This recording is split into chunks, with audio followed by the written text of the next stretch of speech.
প্রথমে এখানে চালের গুঁড়িটাকে একটা গামলার মধ্যে ঢেলে নেওয়া হয়েছে। এবার পাশেই গরম জল রয়েছে, এর মধ্যে একটু একটু করে গরম জল দিয়ে ভালো করে মেখে নিতে হবে।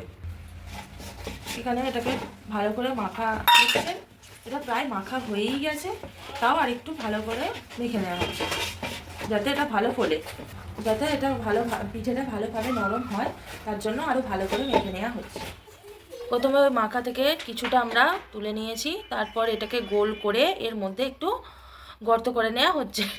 এর মধ্যে এবার সন্দেশের পুর বা যে পারবে তাতে তরকারির পুরও দিয়ে ভালো করে এই মুখটাকে গোল করে নিতে হবে।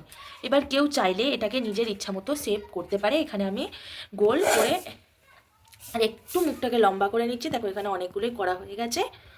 এবার বাকি যেটুকুনি আছে সেটাকেও আমরা ভালোভাবে করে নেবো। প্রথমে হাফ কড়াই মতো জল নিয়ে বসানো হয়েছে, এটাকে গরম করে নেবো। প্রথমে এখানে জলটা ফুটে গেছে, এবার এর মধ্যে আস্তে আস্তে পিঠেগুলো দিয়ে দেবো।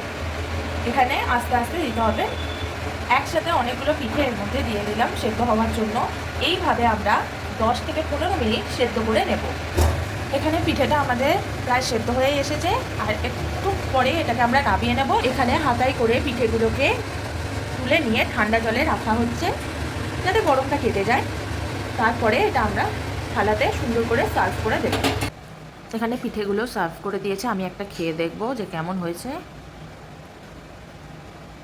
খেয়ে দেখলাম, খুব সুন্দর হয়েছে, দারুণ।